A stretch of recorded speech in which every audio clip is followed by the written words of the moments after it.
Good afternoon, everybody. Part of my work involves a lot of people coming together in public events, a bit like this actually, where they sit in rows and they do quite a lot of brain work and work on scoring projects and all that kind of stuff. And there's a certain amount of brain death involved sometimes, usually around about mid-afternoon, after we've had a lunch. So lunch is very healthy and very light, but even so, it's a sort of, they just got the graveyard shift, didn't they, the graveyard slot. So here we are in the middle of the graveyard slot. Somebody came up with an innovative idea to solve this at one of the events I was at. He said, why don't you stop it halfway through and do a Mexican wave? I thought, well, that's an interesting idea. I thought, yes, that's a good idea. So what I'd like to do now, if you wouldn't mind, just straight across once or twice, and then that way you'll be as nervous and butterflied as I am. So if you want to just start over there, you know what a Mexican wave is. Can you stand up and sit down again? Come on, you can do this. Come on, and then when they sit down, you stand up. Yeah, the arms go up, and then that's right. Then and the back as well, please. Don't cheat that. One more time. Go on, go on, go on. Yay! Football's great, isn't it? Okay. Thank you very much. I've forgotten my clicker.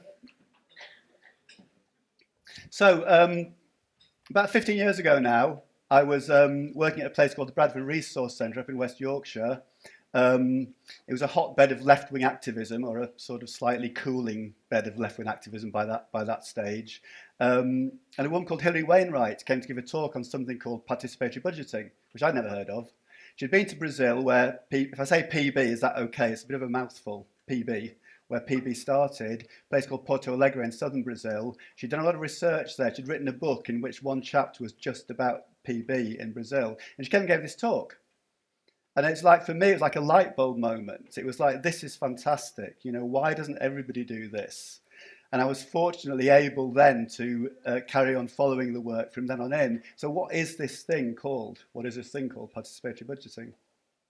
The top line there, participatory budgeting gives residents direct decision-making powers over part of a public budget. Very simple idea. That's it.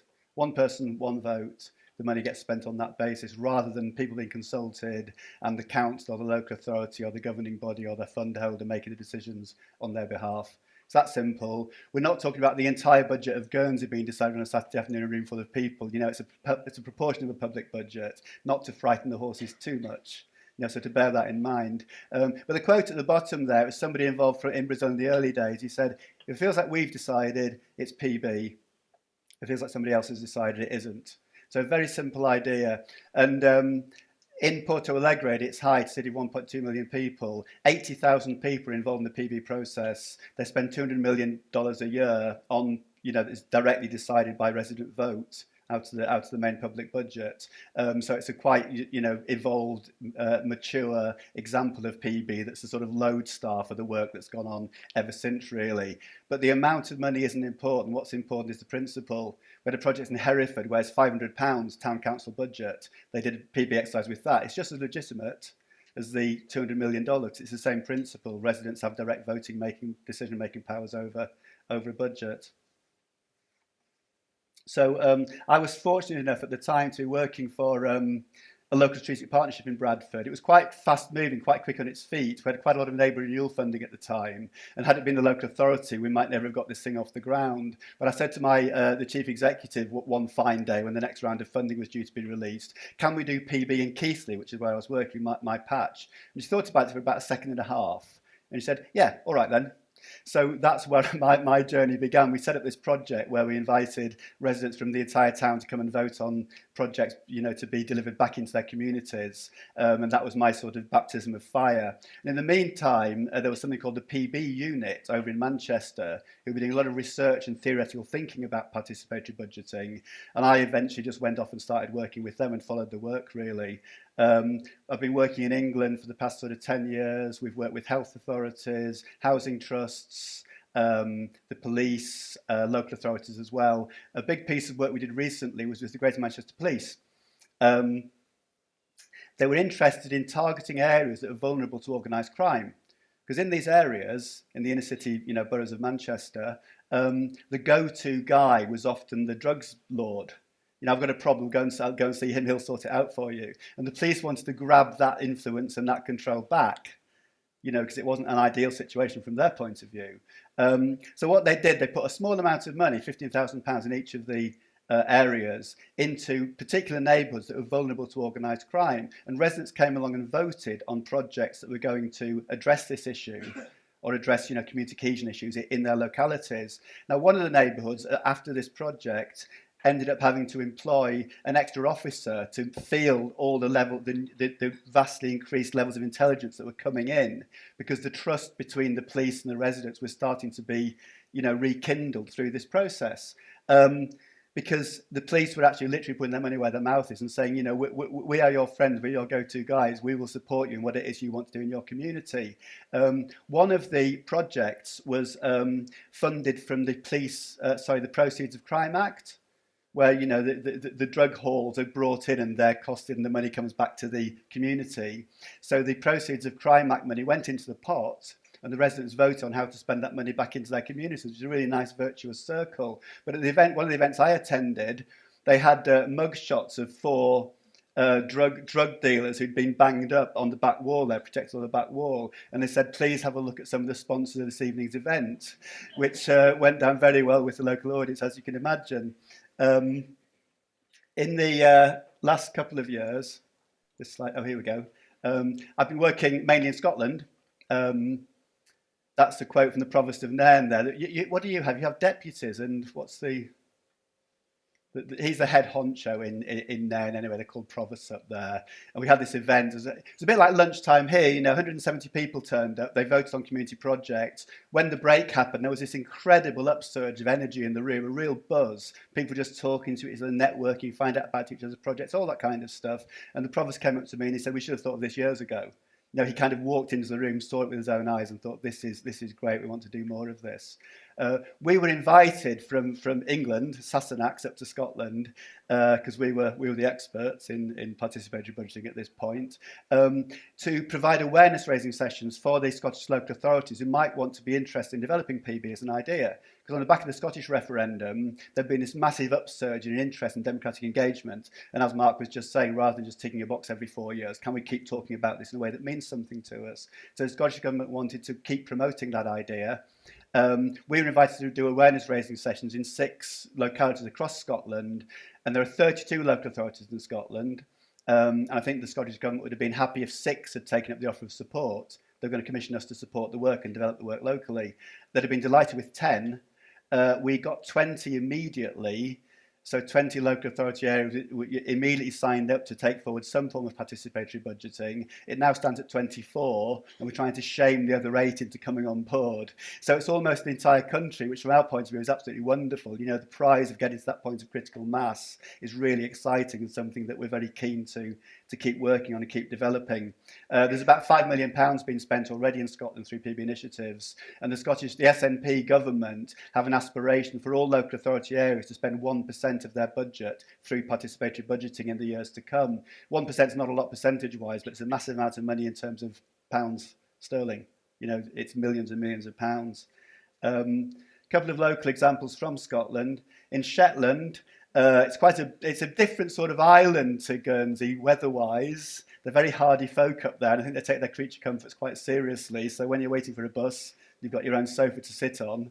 But in the bus shelter, there's the advert about how to, the PB event that they're going to go and vote on, so that they're getting the message out into the community in any way, shape or form possible. And the woman I work with there mostly, Vela Simpson. Vela is actually an island in the Shetland, so she's named after one of the islands, which is quite nice. She said at one meeting recently, no one's tried to stop me yet, which I think is a really nice thing to hear, because what we need to develop this work, and it's the same with so much of what's been said this morning already this afternoon, we need local champions, we need people that believe in this, whatever it happens to be, to really take it forward. And I've been very privileged to work with people in all the local authority areas I've been involved in Scotland. Someone's got hold of this with both hands and ran with it and said, I want to make this PB thing work, and that's been instrumental to its success so far.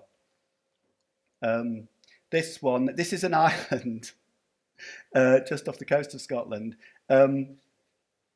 which I didn't know about until a couple of weeks ago. I just found out about it. It doesn't do PB as such, but in 1997, Egg, that's how you pronounce it, the community of Egg bought out the island from the local landowner, the local laird, and since then they've been running things themselves. There are only 105 people on Egg.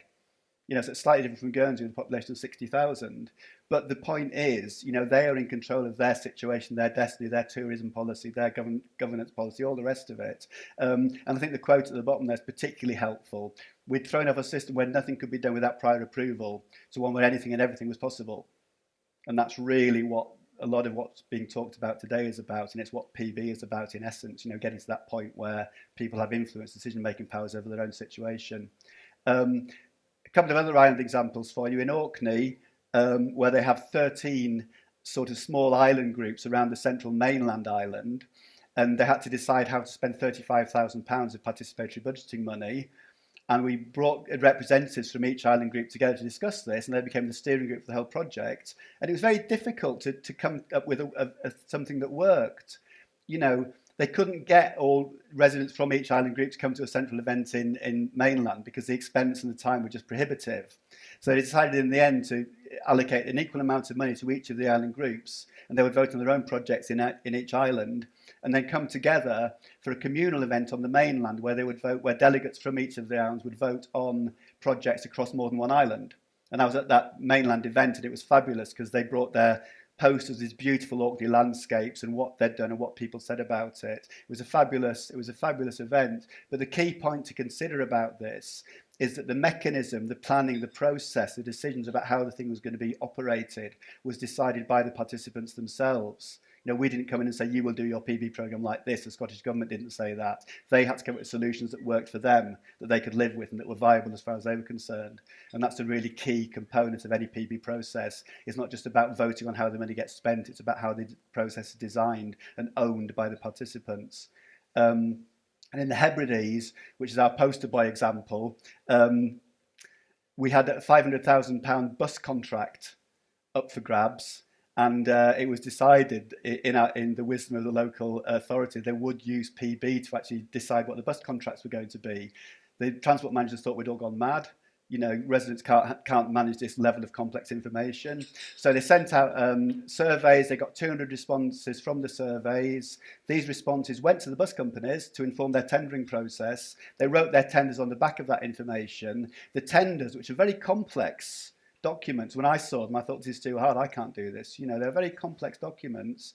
Then went to the residents. The residents themselves scored the tenders on environment, community, cost, or, the different categories. And they came up with, they approved 2 tenders out of the 4 that were proposed. The transport manager was perfectly happy with the decisions that had been made. So it is possible for PB to operate at quite sophisticated level, and residents are perfectly capable of stepping up to the plate and managing, that level of complexity. The Minister for Communities and Housing, a guy called Kevin Stewart in Scotland, he won't shut up about the Hebrides bus project now. Every time he's got an opportunity, did you know what they've done in the Hebrides with their bus companies? So it was definitely a win, So, to say that this is a genuinely transformative process. We've talked earlier today, we've heard earlier today about, the planet is sick, individuals are sick, and it shouldn't be seen as a different thing. This can transform the relationships between residents and governance, but it can also have a powerful individual effect. My favourite story of all was we had an event in inner city Bradford, very deprived social housing estate. There were rats in the alleys, 2 streets down. It was quite challenging, let's say. And this elderly man had turned up to vote on the day, and I was chatting to people before the event, saying, "What do you think about this PB idea? What do you reckon? This kind of thing." And he said, "This is terrible. I hate this. This is wrong. We should have a panel deciding these things. It should be done properly." He said, "Those young tearaways," his words, "off the estate will scoop the pool. They'll get all the money. I won't see a penny for my bowling club," which is what he wanted. Got a slightly better off dynamic at the other end of the estate. So the votes were cast, the decisions were made, and what you end up with typically is a league table. So if you've got £20,000 available and £30,000 worth of projects, you'll end up with 15 projects being funded and 5 not, or whatever the balance ends up being. And, surprise, surprise, that this guy's project wasn't funded. It was below the line. But we operate at some events, and it's an optional extra, but it's a very powerful mechanism we've found. We do what's called like a give-back exercise. So we say to the successful projects, can any of you put some money back into the pot to fund some of the projects that haven't quite made it this time around. And they've seen all the projects with their own eyes. They know they're all worthwhile. So, and they're also quite well disposed at that point because they've got their money. You know, so like a project might bid for £5,000. They know they could deliver it for 4,850 because often there's a tendency to round up, isn't there? So £150 goes back here, £200 goes back there, £50 goes back here. And this guy's bowling club ended up being funded. You know, and I can still see him now sitting in the front row of the event, just like this gentleman here. He stood up, he turned around, he said, "I've got to thank you for your profound generosity. I'm very, very moved." You know, and his view of those young tearaways on the estate, because they were the people that put the money back into the pot, and of the PB process itself, went through a 180-degree turn in the space of one afternoon. You know, it was a powerful experience. And I could talk about that till the cows come home. There's lots of those stories. You know, people really, you know, understand the power of this through experiencing it. We know there's a crisis of trust within communities. You know, we don't trust the people who take decisions on our behalf to make wise decisions. You know, the residents aren't trusted to, you know, look after their own well-being well enough or in an informed enough way, all that kind of thing. What we find with PB is it's a powerful tool in restoring trust. You know, a little bit of money goes a long way. You trust us to spend this money, no strings. Yes, that's right. Okay, we can start trusting you then. You know, in psychological terms, we often think about the parent-adult-child model, where the people taking the parental role of the local authority with the power, the influence, the control, and the people in the community, the residents, playing the children role, knocking on the door saying, "Can we have some money, please? It's not fair, they always get it." You know, that sort of idea. And this is a way of changing that very dysfunctional and very energy-sapping set of relationships into a much more functional set of relationships where you've got an adult dialogue taking place. We all want the same thing. We've all got a stake in this community. How can we move it forward together?